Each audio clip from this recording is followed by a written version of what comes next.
এই মুহূর্তে সবথেকে চাঞ্চল্যকর খবর এবং ব্রেকিং নিউজ আপনাদের জানাচ্ছি। যেটা খবর হয়েছে যে এই মুহূর্তে একটা হাটপুকুর, চণ্ডীতলা থানার অন্তর্গত হাটপুকুরে একটা ভয়ঙ্কর পরিণতি হয়েছে। জানা যাচ্ছে যেমন সূত্র মারফত যেখানে একটা প্রায় মার্ডারই বলা চলে, মার্ডারের মতন ঘটনা ঘটেছে। যেমনটা জানা যাচ্ছে স্থানীয় সূত্রে যে সন্ধ্যে ঠিক একটু পরেই 8:30 থেকে 8:30 নাগাদ এখানে একটা হলুদ কালারের স্কুটি দেখা যায়।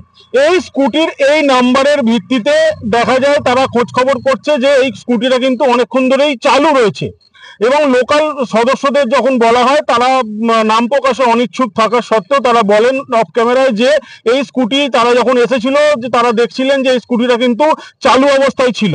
সেই চালু অবস্থায় স্কুটি তারা বন্ধ করে এবং স্কুটিতে দেখা যায় যে স্কুটির যে সামনের অংশটা তাতে কিছুটা তরল মানে অ্যাসিডের মতন তরল গন্ধ পাওয়া গেছে এবং স্কুটির সিটে এবং পেছনের অংশে রক্তের দাগ ছিল এবং সেই রক্তের দাগ কিন্তু এই রাস্তা দিয়েও দেখা গেছে।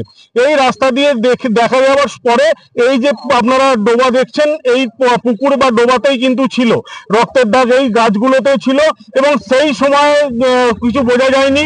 পুলিশ প্রশাসন আসার পরে খোঁজাখুঁজি তল্লাশি চালানো হয়, চালানোর পরেই এই ডোবা থেকেই কিন্তু বডি উদ্ধার হয় এবং এই বডি উদ্ধারে হওয়ার সঙ্গে দেখা যায় যে যে বডি উদ্ধার হয়েছে তার এই জায়গায় এবং এই জায়গায় সাংঘাতিক ক্ষত।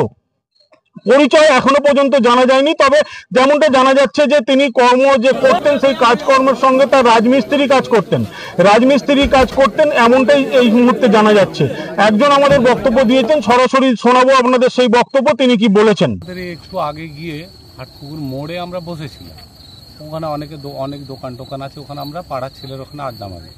হঠাৎ করে একজন গিয়ে খবর দিল এখানে একটা স্কুটি পড়ে আছে, মানে এটা বড় সাঁকো এরিয়া পড়ে, আমরা বড় সাঁকো বলে পরিচিতি। তো এখানে একটা স্কুটি পড়ে আছে, স্কুটিতে অনেক রক্ত লেগে আছে এবং রাস্তাতে অনেক দূর পর্যন্ত রক্ত ছড়িয়ে আছে। সেটা শোনার পর আমরা যতজন ছিলাম সেখানে আমরা সবাই ছুটে এলাম, 5-7 জন আমরা ছিলাম। এসে সঙ্গে সঙ্গে স্কুটিটা দেখে আমরা এখানে আমাদের একজন তাজেমদা বলে আছেন, তো ওনাকে বলা হলো যে আপনি একবার পুলিশকে কল করুন থানায়। তো সঙ্গে সঙ্গে আমরা থানায় কল করেছি, করার পর তারপর পুলিশ যথারীতি ঠিক সময় পুলিশ এসে পৌঁছে গেছেন। তারপর এখানটা যেটা দেখলাম যে একটা অ্যাসিড এর বোতল, তার থেকে একটা গন্ধ ছাড়ছে অ্যাসিডের বোতল ভাঙা পড়ে আছে।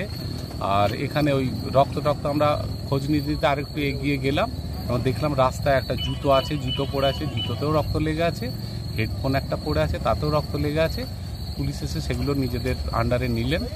আর একটা পুকুর আছে এখানে, ডোবা আছে রাস্তার পাশে, তো ডোবা পর্যন্ত রক্ত চাপ আছে, তারপর কিন্তু আর কোনো কিছু আমরা হদিশ পাইনি।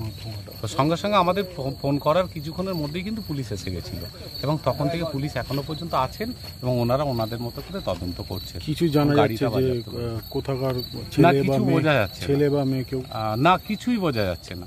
যদি আমরা কিছু হদিশ পেতাম, আমরা খুব সার্চ করলাম যে যদি কোনো কেউ কাউকে মেরেছে, সে যদি পাশে কোথাও পড়ে থাকতো, আমরা নিজেরাও খোঁজার অনেক চেষ্টা করলাম, কিছুই আমরা হদিশ পেলাম না এখনো পর্যন্ত।